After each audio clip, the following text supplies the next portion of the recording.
And topic as such initially was mentioned something like a technology for sustainability, but I believe there cannot be named as a technology for sustainability. It has to be a technologies for sustainability. As a given introduction was given about me, so I'm presently Director of RGIPT or Rajiv Gandhi Institute of Petroleum Technology. Now, major point comes what kind of technologies we are developing. I believe we cannot develop the technologies only for the high end.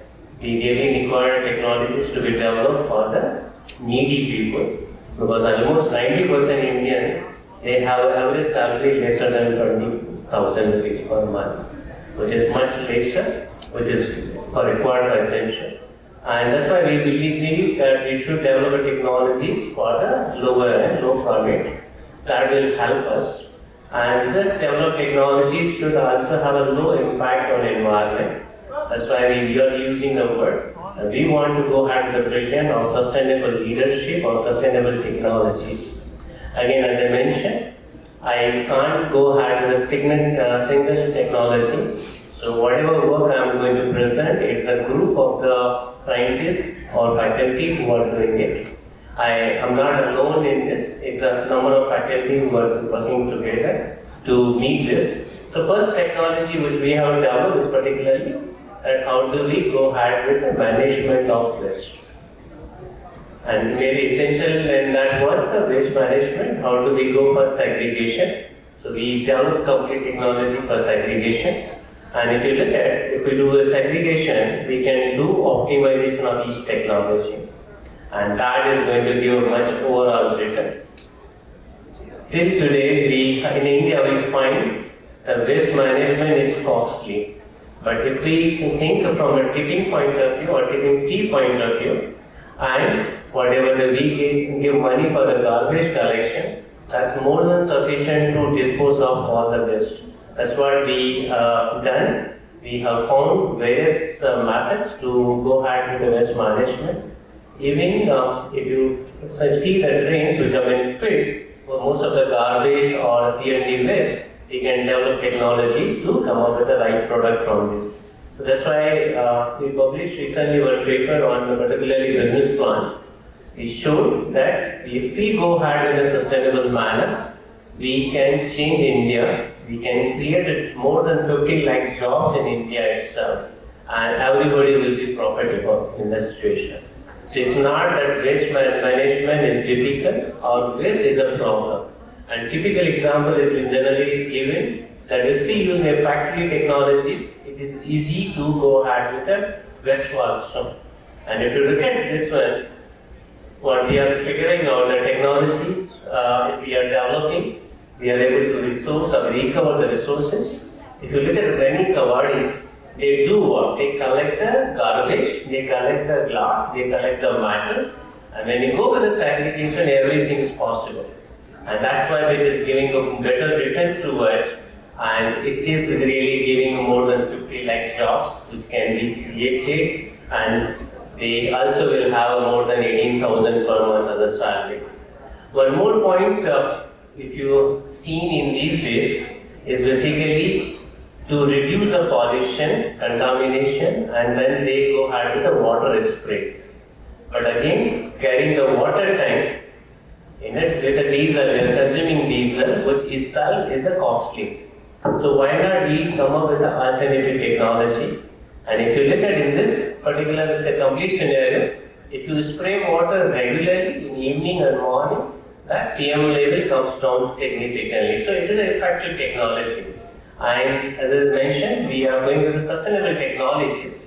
So we come up with another technology, how to be clean, mechanized way, all the drains of complete city. And what is the major issue in the mechanization? Earlier there was only the point, we used to think that manholes are big holes and we need to extract the garbage from that, or we can remove the waste material. But that's not a real problem. If you look at the real problem, it is the pipes which are connecting it, which is another major issue. If we solve that problem, if we extract complete water, then we can solve both the problems. We can clean the drains, remove the mechanized, go ahead and mechanize the drain cleaning, and spray that water, whatever they extracted, for the reducing the pollution. So two technologies can work simultaneously. In addition, whatever the road damage if you are looking in these days, it is happening because of the grooming. That is, we can remove the grooming action, we can go with the water cleaning, water spraying, and the water can be extracted from drains itself. So this is combination which we have developed technologies and it is being commercialized also. That's very important and we are getting good success in all of this. One more thing, if you look at what we say, essential element, water is essential element, air is essential element, fire is essential element, and earth is essential element. But every element causes a corrosion, which is a major issue in complete technologies. You look at water tubes, get corroded. Look at any artifact, gets corroded. Look at the concrete, that's with the iron bars or the plates, that is also corroded.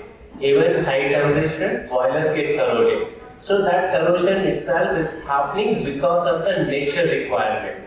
So again, we require something, but we do not require this one. So this is a major contradiction. And recently we have started working on that. How do we minimize the corrosion? Now I'll just show you the very interesting figures from the Indian point of view. Corrosion cost to India is something like a 5.93% GDP. And 5.95 is GDP, and there is a direct cost and indirect cost. 2.3% is the direct and 3.65% is the indirect. How it happens? There are several methods. Now why I am showing this slide? Because education budget of India, complete from primary school to the higher education, is lesser than cost of the corrosion itself. If I handle the corrosion, our education can be free of cost also for everybody. So this is what I am just showing, very interesting factors. And this all the technologies we have already developed. But again, I am trying to show some technologies which are in demand and we require that to be developed. Now this is the one major issue. In India, most of the roads are big, or maybe say take long time. But if you develop a number of tunnels in India, then the path will be reduced, traffic will be easier, and pollution will turn out to be much lesser. So this is what we are trying. Now question comes, what will be the cost of tunnel? Cost of each tunnel is something like more than 250 crores per kilometer. That's why government is also hesitant to invest money. But if we come up with the alternative technologies, it will help in a big way. I'm trying to show a couple of the technologies which are already there. Now, two major technologies which have been utilized in India is basically particularly plastic, which creates a lot of problem from sustainability point of view. And there's another one is a tunnel boring machine, which we don't develop in India. We bring from a different companies, and that cannot be utilized if the tunnel is a lesser than 2 kilometer length. So that's why we require a combination, and if we can develop a technology, particularly big, so the water or the water cutting, it will turn out to be very useful for the India. So we really require to develop this technology for the future, and we require it. Another technologies which really require scaling up, we developed in July 2021, and it has been now marketed by a number of companies also. But this is what we call e-tractor, e-vehicle, which you already know. But can a farmer charge all the battery in his own farmland? Yes, it's possible. So we develop another technology so that combinations are possible, and we can, the farmer can charge a battery. Maybe it takes around 2 hours, but he can run that battery for 6 hours. So this is also possible in India, and it's going to change. Can bring a lot of sustainability. But first, in diesel, we are consuming roughly 10 to 15% diesel itself. So that's why we really require this kind of technology. And towards the last, I believe, one more technology which Mr. Tata also mentioned, Dr. Tata mentioned, we don't have exploration. And if we can explore oil or crude oil in India, that will be the best. And that's where our institution comes into picture, or RGIPT comes into picture. Can we really go ahead? Because out of 26 basins, we have explored only 7. And in 7 also, we have not explored the shale points, which really required to enhance the crude oil in India. If we are able to develop those technologies, then we can change complete India. What I can say, instead of farmland, every city, every town will be like a Dubai. That is possible in India. We have not yet explored almost 80% crude oil, which is in with us. And we have been importing 85% plus crude oil in India. So this is what the last slide. Again, when we do research, mostly we look at the iceberg on top. But below, whatever the research which has been done, we are not able to see. So but if you go in next time, to try to figure out not only the top, which is visible, but complete depth. And depth is very much required to make sustainable India, which is a target of our Prime Minister. And that cannot happen with a single technology. It has to be done with the technologies. And that's what I wanted to mention. Thank you for listening.